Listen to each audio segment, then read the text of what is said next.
السلام علیکم ورحمۃ اللہ وبرکاتہ۔ اللہم صلی علی محمد وعلی آل محمد کما صلیت علی ابراہیم وعلی آل ابراہیم انک حمید مجید۔ اللہم بارک علی محمد وعلی آل محمد کما بارکت علی ابراہیم وعلی آل ابراہیم انک حمید مجید۔ محترم سامعین، جناب رسول اللہ صلی اللہ علیہ وسلم کی اپنی قوم کے ساتھ فکری اور ذہنی دوری وسیع ہوتی گئی۔ آپ صلی اللہ علیہ وسلم اپنے قوم کے لچر شرکیہ عقائد اور واہیات رسم و رواج سے انتہائی تنگ آ چکے تھے۔ آپ صلی اللہ علیہ وسلم کی طبیعت مبارکہ اور مقدسہ نے کبھی بھی آپ کے قوم کے ان شرکی عقائد،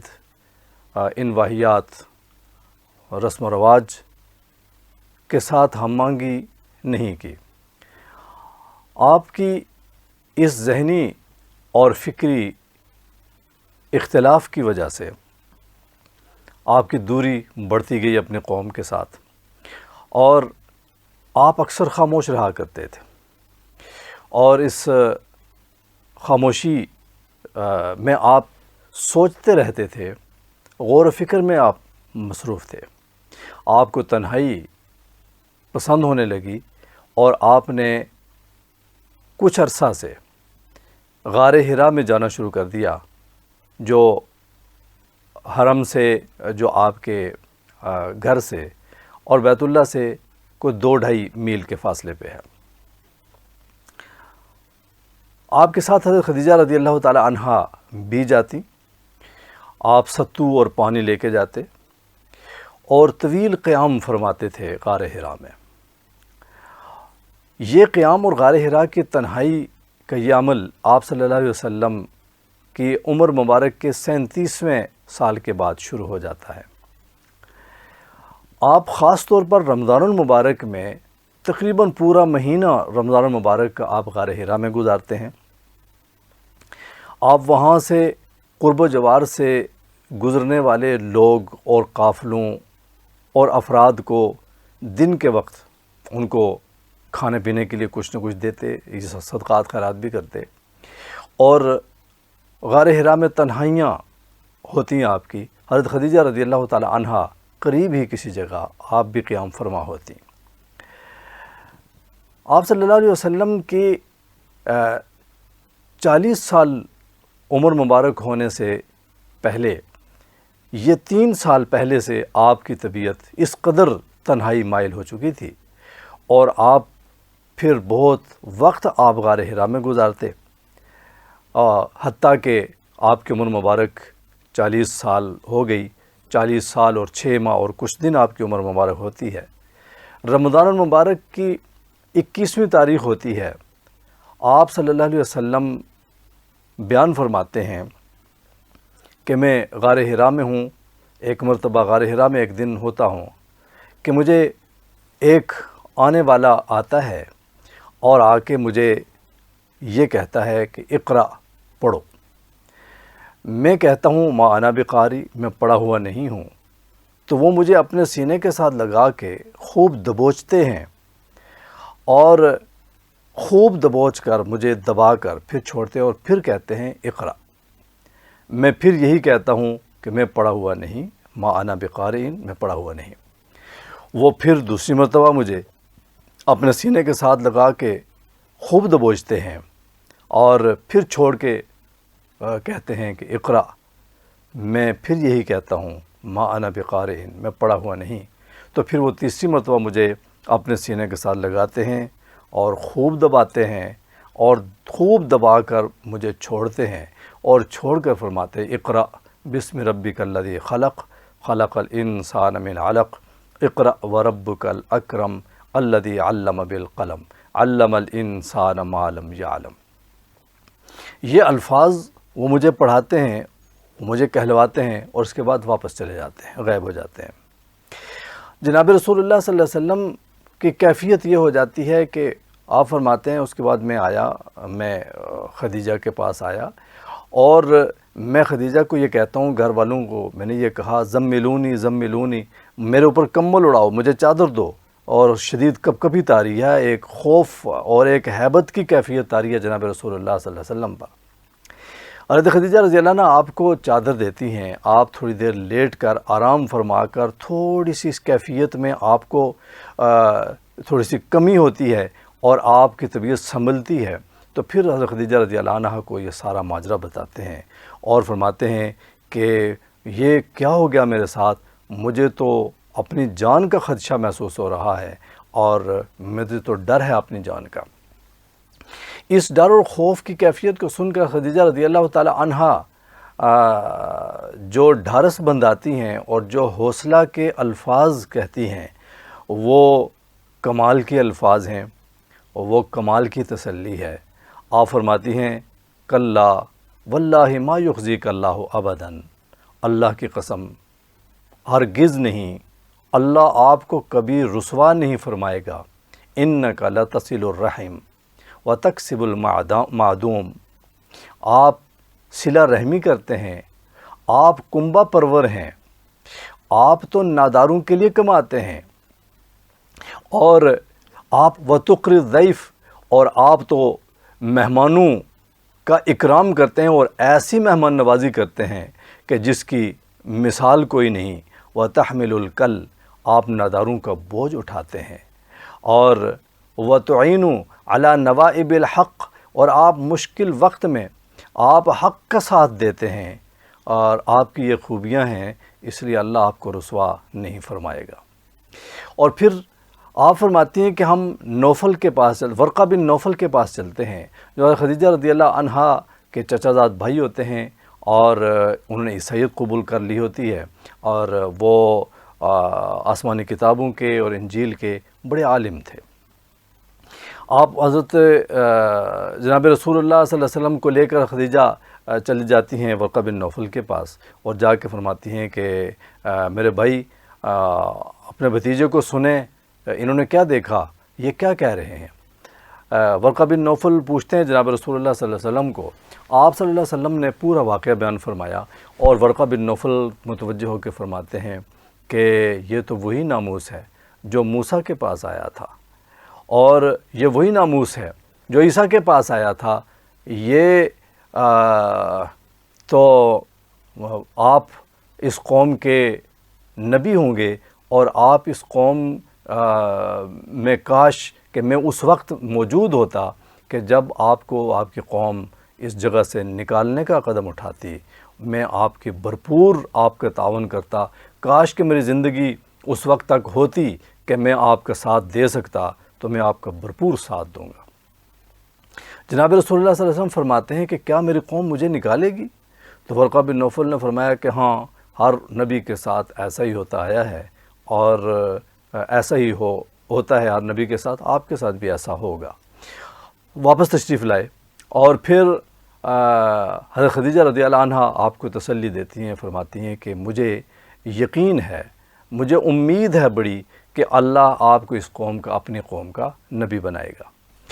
جناب رسول اللہ صلی اللہ علیہ وسلم فرماتے ہیں کچھ عرصہ وہی رک جاتی ہے، پھر وہی نہیں آتی، میرے اندر پھر ایک اس وحی کی پھر انتظار پیدا ہو جاتی ہے، اور یہ حدیث میں واقعات مشہور ہیں۔ آپ صلی اللہ علیہ وسلم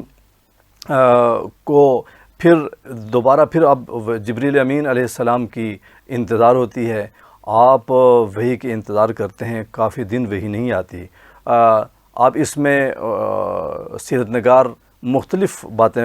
ذکر کرتے ہیں،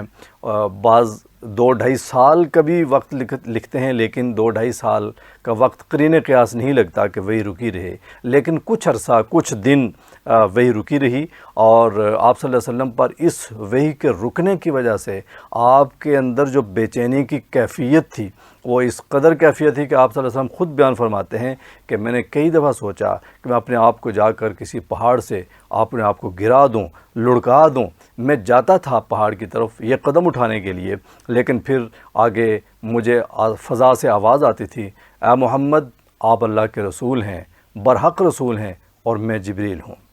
آپ صلی اللہ علیہ وسلم فرماتے ہیں میں آسمان کی طرف دیکھا تو جبریل امین فضا میں آپ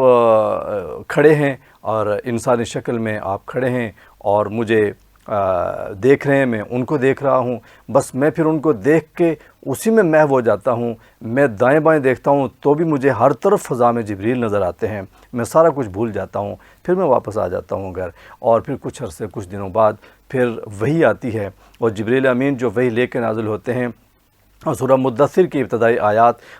جس میں اللہ رب ارشاد فرماتے ہیں، یا ایھا المدثر قم فانذر وربک فکبر وثیابک فطہر، اے کمبل اوڑھ کے لیٹنے والے، آپ اللہ رب العزت حضرت نبی کریم صلی اللہ علیہ وسلم کی وہی کیفیت بیان فرماتے ہیں کہ اس محبت کے انداز میں جب پہلی وحی کے بعد آپ صلی اللہ علیہ وسلم ایک ہیبت کی اور خوف کی کیفیت میں آپ گھر آتے ہیں اور اپنے اوپر کمبل اڑانے کا کہتے ہیں گھر والوں کو، مجھے کمبل دو، میرے اوپر کمبل اڑاؤ، تو اللہ رب العزت اسی کیفیت سے مخاطب کر کے فرماتے ہیں، یا ایھا المدثر، اے کمبل اوڑھنے والے، قم فانذر، کھڑے ہو جائیے اور ڈرائیے۔ گویا کہ سورہ مدثر کی یہ آیات اتنی گہری آیات ہیں، اور اس قدر جامع تاکید اور اس میں جامع حکم ہے دعوت و تبلیغ کا، اور مشقت اٹھانے کا، مشقت کے لیے تیار ہو جانے کی ایک ایسی مستقبل کی ایک تصویر کشی فرمائی گئی ہے۔ اللہ فرماتے ہیں کہ قم فانذر، کھڑے ہو جائیے، کمبل اوڑھ کے سونے والے، کمبل اوڑھ کے لیٹنے والے، آپ کھڑے ہو جائیے، ڈرانا شروع کر دیجئے۔ اب گویا کہ آپ صلی اللہ علیہ وسلم کو یہ پیغام دے دیا گیا کہ جس نے اپنی زندگی جینی ہو وہ تو آرام کر سکتا ہے، لیکن جس نے ساری انسانیت کو جگانا ہو، جس نے دوسروں کے لیے جاگنا ہو، جس نے دوسروں کو بچانا ہو اور دوسروں کو تباہی سے بچانا ہو، تو اس کے لیے تو اب آرام کا کوئی موقع اب نہیں ہے، اب مشقتیں ہی مشقتیں ہیں۔ اب کمر کس لیجئے، آپ اس سفر کو، اس بوجھ کو اٹھانے کے لیے اپنے اندر ہمت پیدا کر لیجئے اور اٹھ جائیے، کھڑے ہو جائیے۔ اور آپ صلی اللہ علیہ وسلم پھر اٹھ گئے، پھر آپ کھڑے ہو گئے، پھر ایسے کھڑے ہو گئے کہ اس انسانیت کو بچانے کے لیے، برے انجام سے اور جہنم سے بچانے کے لیے، اس انسانیت کو صراط مستقیم پہ لانے کے لیے آپ صلی اللہ علیہ وسلم پھر 23 سال آپ کھڑے رہے۔ سامعین گرامی، جناب رسول اللہ صلی اللہ علیہ وسلم جو غار حرا میں آپ نے جو تنہائیاں گزاری، اس وقت آپ صلی اللہ علیہ وسلم جو اپنی قوم سے فکری طور پر دور تھے، آپ کو یہ تو غلط محسوس ہو رہا تھا کہ جو کچھ میری قوم کر رہی ہے وہ غلط کر رہی ہے، لیکن چلنا کس راستے پر ہے اس راستے کی سمجھ نہیں آ رہی تھی، وہ واضح راستہ اور رہنمائی کوئی سامنے نہیں تھی کہ جس پر چلا جائے، زندگی گزاری جائے۔ اسی غور و فکر کے لیے آپ غار حرا میں جاتے تھے۔ پھر اللہ تبارک و تعالیٰ نے اسی تیاری اور اسی طلب کے بعد پھر اللہ تبارک و تعالیٰ نے اپنی وحی اتاری، اور پھر پہلی وحی کے بعد جو وحی کچھ دن رک گئی، یہ اس خوف اور ہیبت کی کیفیت کو کم کرنے کے لیے اور اپنے دل میں اس دل میں طلب پیدا کرنے کے لیے اللہ تبارک و تعالیٰ نے کچھ دن وہی روکی رہی، اور پھر جب طلب اور تحمل کا اور اس بوجھ اٹھانے کا ایک ہمت اور ایک داعیہ پیدا ہو گیا جناب رسول اللہ صلی اللہ علیہ وسلم کے دل میں، قلب مبارک میں، تو پھر اس کے بعد وہی نازل ہوئی اور یا ایھا المدثر کی، اور اس کے بعد پھر آپ صلی اللہ علیہ وسلم پر وقتاً فوقتاً پھر وہی نازل ہونے کا سلسلہ شروع ہو گیا۔ وہی نازل ہونے کے مختلف طریقے، ایک یہی طریقہ جو بیان ہو گیا، اس کے علاوہ بھی وہی نازل ہونے کے ایسے طریقے تھے کہ آپ صلی اللہ علیہ وسلم کو جبریل نظر نہیں آتے تھے، لیکن آپ کے نظر آنے کے بغیر آواز آتی تھی اور آپ صلی اللہ علیہ وسلم کو کوئی وحی اور اللہ کی آیات دے دیتے تھے۔ بعض اوقات ایسا بھی ہوتا تھا جبریل امین آپ کو اصلی شکل میں نظر آئے، ایسا حیات مبارکہ میں 1-2 مرتبہ ہوا۔ ایسا بھی ہوا کہ آپ صلی اللہ علیہ وسلم پر وحی نازل ہوتی تھی تو وہ گھنٹی کی آواز آتی تھی، مسلسل ایک آواز ہوتی تھی گھنٹی جیسی، اس میں آپ کو ایک وحی کے الفاظ اور آیات اور احکام اللہ تعالیٰ کے وہ آپ کے سپرد ہوتے تھے۔ وحی کی مختلف شکلیں تھیں، یہ بڑی مشکل صورت تھی، اور آپ صلی اللہ علیہ وسلم پر وحی نازل ہوتی، بے شک چھوٹا سا آیت کا ٹکڑا بھی ہوتا، لیکن بعض اوقات اتنا اس وحی کا اتنا وزن ہوتا کہ بعض اوقات اس کی کیفیات صحابہ کرام نے بیان فرمائی ہے۔ آپ صلی اللہ علیہ وسلم حضرت زید رضی اللہ تعالیٰ عنہ کے زانوں پہ آپ نے سر مبارک رکھ کے آپ آرام فرما رہے ہیں، اسی دوران وہی نازل ہو گئی، اور زید فرماتے ہیں کہ مجھے اس قدر بوجھ محسوس ہوا کہ جیسے میری ران ٹوٹنے لگی ہے، اور آپ صلی اللہ علیہ وسلم فتح مکہ کے موقع پر اپنی اونٹنی پہ سوار ہیں، اور اس دوران وہی نازل ہوئی جاء الحق قل جاء الحق وزهق الباطل ان الباطل کان زہوقا، صرف اتنے الفاظ نازل ہوئے، لیکن وہ اونٹنی زمین کے ساتھ بیٹھ گئی تھی بوجھ کی وجہ سے، اس قدر بوجھ ہوتا تھا وحی کا۔ آپ صلی اللہ علیہ وسلم پر وحی نازل ہونا شروع ہوئی، آپ نے پھر اپنے نبوت کا جب آپ کو یقین ہو گیا اور آپ کی طبیعت سنبھل گئی، تو آپ پھر نبوت کا پھر آپ نے دعوت دینا شروع کر دی۔ جناب حضرت خدیجہ رضی اللہ تعالیٰ عنہ نے اسلام قبول کر لیا، آپ پر ایمان قبول کر لیا۔ حضرت علی رضی اللہ عنہ جو آپ کے زیر کفالت تھے، انہوں نے اسلام قبول کر لیا۔ حضرت زید رضی اللہ عنہ جو آپ کے غلام تھے، پھر آزاد کردہ غلام ہوئے، انہوں نے اسلام قبول کر لیا۔ جناب صدیق اکبر رضی اللہ تعالیٰ عنہ نے بڑوں میں بالغوں میں سب سے پہلے اسلام قبول کیا، اور اس کے بعد پھر آہستہ آہستہ دین پھیلتا گیا، اور صدیق اکبر رضی اللہ تعالیٰ عنہ نے پھر دعوت آگے دینا شروع کی، اور آپ کی دعوت سے پھر حضرت عثمان غنی رضی اللہ عنہ نے اسلام قبول کیا، حضرت عبد الرحمن ابن عوف، حضرت زبیر رضی اللہ عنہ، حضرت طلحہ، حضرت سعد ابن ابی وقاص، یہ حضرات پھر اس کے بعد پھر اسلام قبول کیا ان حضرات نے۔ اور پھر یہ اللہ تبارک و تعالیٰ نے پھر ابتداً اس دعوت کو محدود رکھنے تک ہی اس کو رکھا، اور ابتدائی جو 3 سال تھے یہی حکم تھا کہ آپ اس کو خفیہ اور دعوت کے طور پر اس کو رکھیں، آپ اس کو اعلانیہ نہ کریں، اپنی پوری خاندان اور پوری برادری کو دعوت نہ دیں، تاکہ یکدم جب ان کے سامنے کوئی دعوت آئے قریش کے سامنے، تو جو رد عمل ان کی جس رد عمل کا خدشہ تھا وہ رد عمل نہ ہو۔ اس لیے ابتداً جو 3 سال تھے وہ بالکل خفیہ دعوت رہی، اور چند ایک لوگوں نے ہی اسلام قبول کیا، اور اس میں لیکن بات پھیلتی گئی اور قریش تک باتیں پہنچ تو گئیں، لیکن وہ یہی سمجھتے رہے کہ جیسے کچھ لوگ ہماری تاریخ میں قریش کے خاندان میں بھی جو دین پسند اور اللہ تبارک و تعالیٰ کے ساتھ لو لگانے والے جس قسم کے کچھ لوگ گزرے، تو انہی جیسے نبی کریم صلی اللہ علیہ وسلم بھی انہی جیسے ہوں گے۔ باقی ان کو اس دعوت کے اور اس کے اثرات کا اور اس کے انجام کا کوئی ایسا شعور نہیں تھا، پتہ نہیں تھا، ایسا کوئی رد عمل پیدا نہیں ہوا۔ 3 سال تک تو ایسا ہی رہا، اور اس کے بعد پھر اس دعوت کو عام کرنے کا حکم ہوا، جس کو ہم آئندہ بیان کریں گے انشاءاللہ۔ وما علینا الا البلاغ المبین۔